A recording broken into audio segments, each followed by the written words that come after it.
Maka kalau kita lihat dari beliau ini divonis 4,5 tahun, maka sepertinya memang ada arah yang saya duga di sini untuk agar beliau ini tidak mencarikan dana kepada Mas Anies Baswedan di 2029 nanti. Jadi nanti bisa saja tiba-tiba banding dan dikurangi, jadi misalkan 2 tahun. Dikurangi 8 bulan, ya saya kira Natal tahun depan Pak Tom masih akan bisa merayakan bersama keluarganya. Saya yakin Tom Lembong akan dibebaskan. Jika tidak, hukumannya akan ringan dan dipotong masa tahanan yang 8 bulan, dia akan mungkin kurang dari 1 tahun di penjara. Dengar penjelasan saya.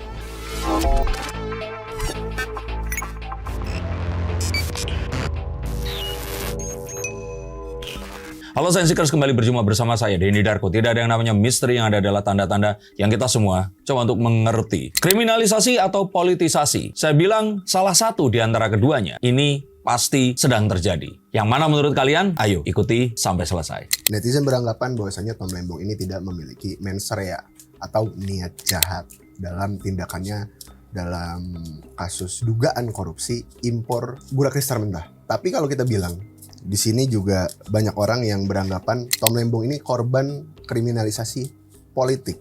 Jadi bukan karena kesalahannya, tapi ya dia dihukum mungkin sama seperti kayak Mas Hasto. Menurut Mas Denny Darko seperti apa?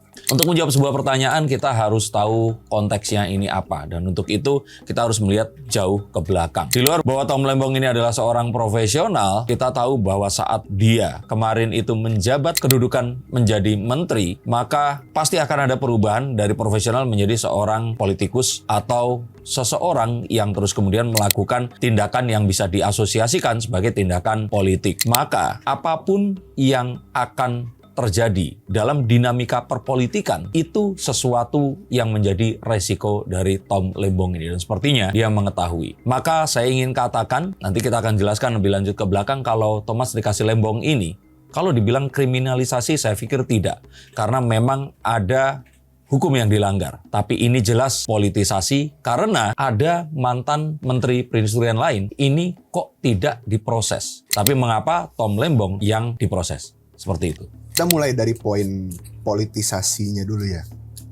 Salah satunya mungkin ada influencer yang cukup terkenal yang sering mengkritik pemerintah, Ferry Irwandi, menyebutkan jika memang karena politisasi ini bisa membuat seseorang di penjara, maka dirinya pun sekarang ogah jadi pejabat atau gimana gitu. Ya nggak apa-apa, sebaiknya ya jangan kalau begitu, karena memang itu adalah resiko yang memang akan terjadi. Kita tidak tahu lawan politik kita itu akan berbuat apa atau sekejam apa. Dan jika memang ternyata dalam perpolitikan hal seperti ini memungkinkan untuk terjadi, ya kalau memang ini adalah resiko yang dihindari, sebaiknya tidak dilakukan. Di sini tidak saya artinya membenarkan apa yang dilakukan oleh lawan politiknya, tetapi ini adalah resiko yang sangat mungkin terjadi jika kita melihat Pak Tom Lembong ini sebagai seorang politikus, dan memang dia sudah menjadi politikus, terutama saat dia pick a side atau memilih sisi, sama seperti Pak HT atau Pak Haritanu Sudibyo. Selain menjadi seorang pengusaha, dia juga seorang politikus, jelas karena mendirikan partai politik.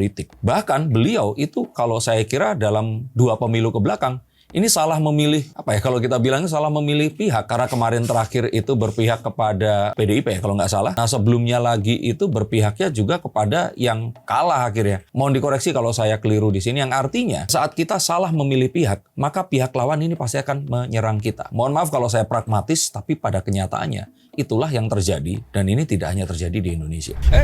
Stop dulu sebentar untuk kalian semua yang merasa atau menganggap bahwa saya hanya membacakan tarot untuk artis.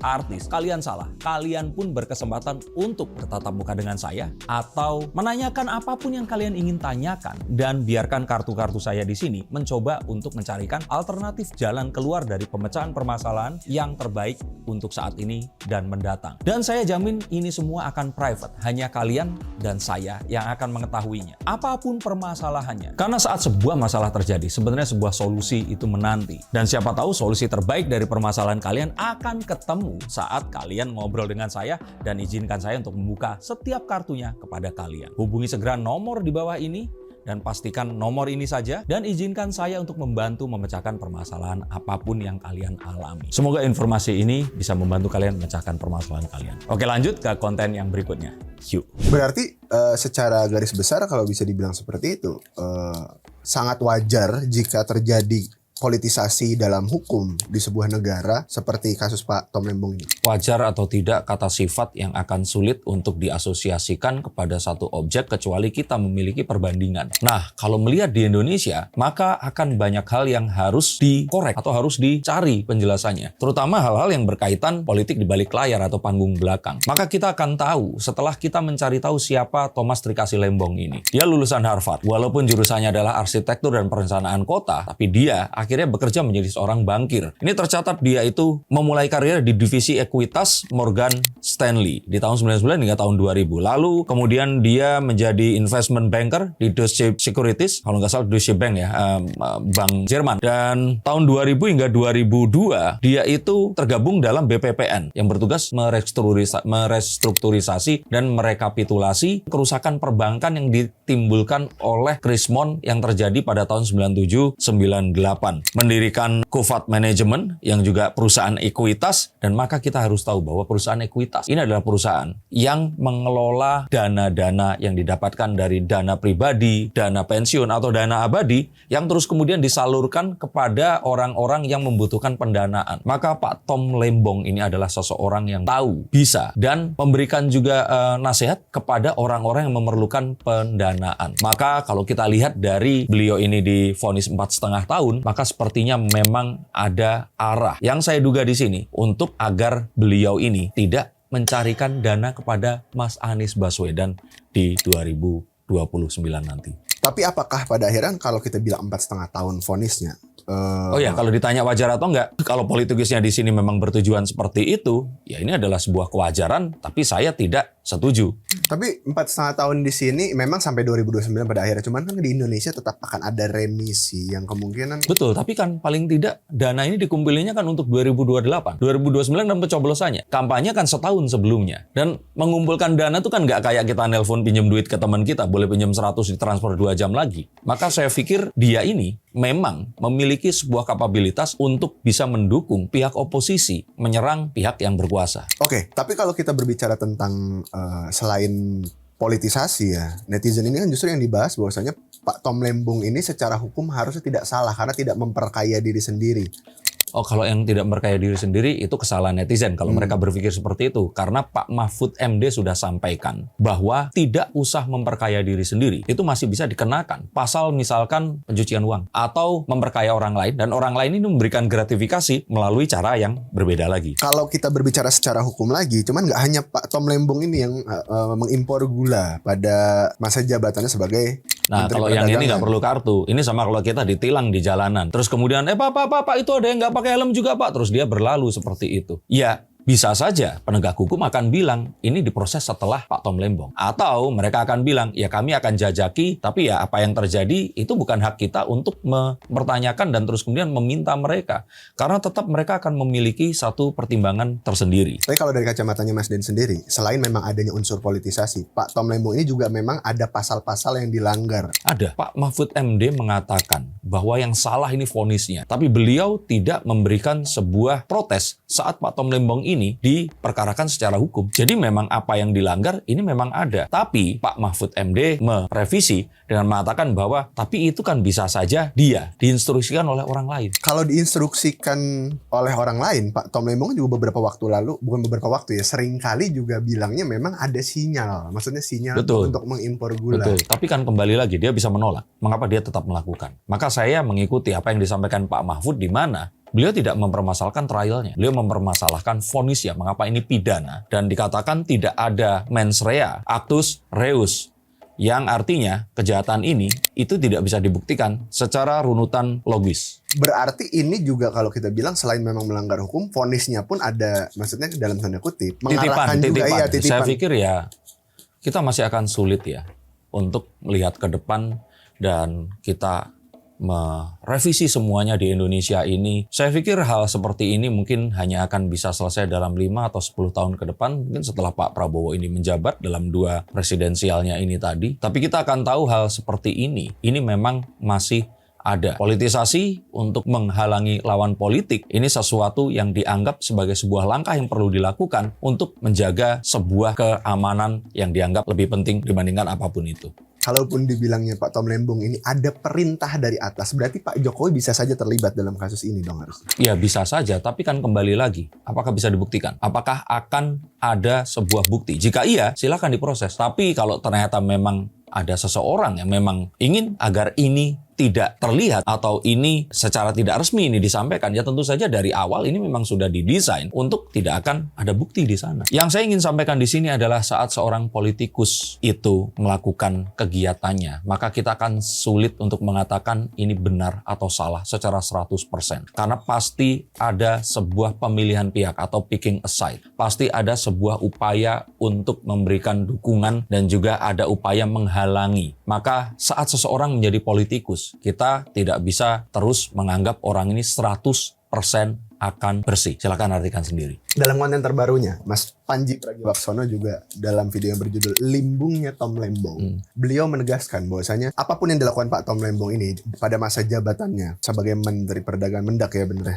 mengimpor gula kristal mentah dan dijadikan gula kristal putih di perusahaan swasta, serta itu maksudnya pada akhirnya dibeli lagi ke masyarakat dengan adanya gap harga sekian ratus perak, itu adalah hal yang wajar. Dan menurut Mas Panji juga, apa yang dilakukan Pak Tom Lembong ini kurang lebihnya adalah sesuatu yang harusnya memang diinginkan oleh Pak Prabowo, karena itu bagian dari hilirisasi, membeli bahan mentah diolah di sini dan kita mendapatkan keuntungan juga gitu. Menurut Mas Denny Darko seperti apa? Itu dilakukan saat Pak Prabowo atau Pak Jokowi?